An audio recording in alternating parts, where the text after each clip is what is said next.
Assalamualaikum warahmatullahi wabarakatuh. Halo teman-teman, perkenalkan nama saya Handi Wanda Pratiwi, NIM 2003-002, Prodi D3 Akuntansi, mata kuliah Akuntansi Keuangan 1, dosen pengampu Ibu Sri Purwati Widya Astuti, Politeknik LPP Perkebunan Yogyakarta. Di video kali ini, saya akan membahas tentang topik materi pencatatan rekonsiliasi kas dan bank.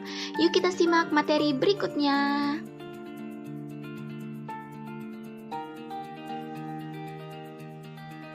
Definisi kas menurut SAK, Standar Akuntansi Keuangan, menjelaskan bahwa pengertian kas adalah seluruh alat pembayaran yang siap dan bebas digunakan untuk membiayai kegiatan umum perusahaan.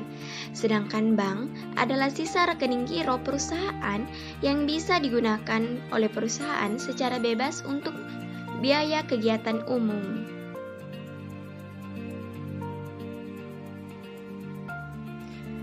Adapun karakteristik dari kas sendiri, yaitu terdiri dari kas adalah aset perusahaan yang sangat liquid. Kedua, kas bisa digunakan sebagai suatu standar pertukaran. Dan yang ketiga, kas juga bisa digunakan sebagai basis perhitungan dan juga pengukuran nilai. Selain karakteristik, pengendalian kas juga ada teman-teman. Di sini pengendalian kas terbagi menjadi dua, yaitu pengendalian untuk penerimaan kas dan juga untuk pengeluaran kas. Pengendalian untuk penerimaan kas haruslah segera dicatat.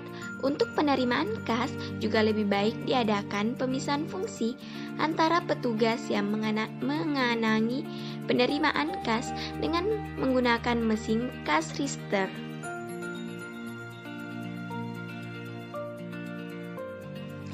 Adapun prosedur pengeluaran antara lain yaitu pembayaran yang dilakukan melalui dana kas kecil harus membuatkan bukti kas.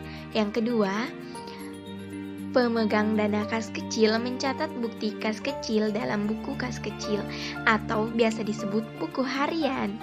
Dan yang ketiga, setelah mencatat kas kecil dipergunakan dan mencapai batas minimum tertentu, pemegang kas kecil akan meminta pengisian kembali dana kas kecil sesuai dengan jumlah yang telah dipergunakan.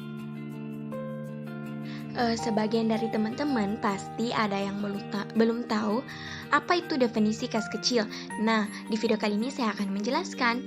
Kas kecil atau petty cash adalah sejumlah uang tunai tertentu yang disisihkan oleh perusahaan dan digunakan untuk memenuhi pengeluaran yang jumlahnya relatif kecil dan tidak ekonomis apabila dibayar secara kredit.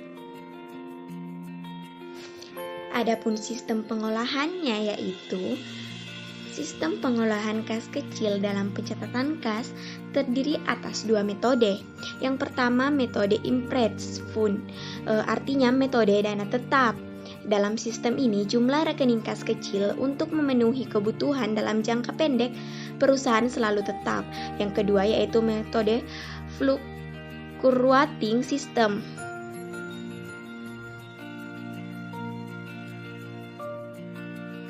Selanjutnya ada rekonsiliasi bank. Rekonsiliasi bank adalah sebuah daftar item beserta jumlahnya yang menyebabkan saldo kas yang dilaporkan pada laporan bank berbeda dengan saldo kas pada buku besar perusahaan.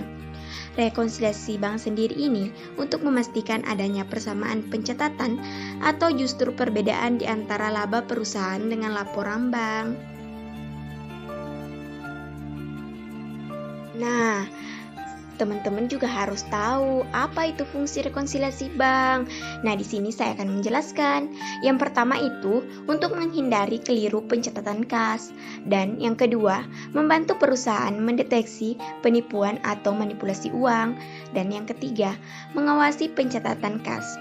Terakhir, menghindari pengeluaran atau biaya yang tidak terduga. Nah, adapun prosedur rekonsiliasi bank, yang pertama, menelusuri saldo bank ke rekening korang serta melakukan review atas jawaban konfirmasi bank terkait pencatatan kas. Dan yang kedua, menelusuri tanggal neraca pada rekonsiliasi banknya, apakah sudah sesuai atau belum. Dan yang ketiga, membuat lembar kerja rekonsiliasi bank, temukan dan cocokkan perbedaannya. Setelah itu, selisihnya dihitung dan dicocokkan. Adapun contoh dari rekonsiliasi bank, teman-teman bisa lihat pada video kali ini. Contohnya sangat jelas sekali. Adapun kesimpulan dari materi kali ini yaitu tujuan rekonsiliasi bank adalah menemukan dan menganalisis penyebab selisih yang terjadi antara laporan bank dan perusahaan. Selanjutnya, akuntan akan menyusun jurnal penyelesaian dengan data kredibel yang bisa dipertanggungjawabkan dan dipakai sebagai dasar pembuatan laporan keuangan. Itulah tadi video materi penjelasan rekonsiliasi kas dan bank. Mohon maaf jika ada yang salah.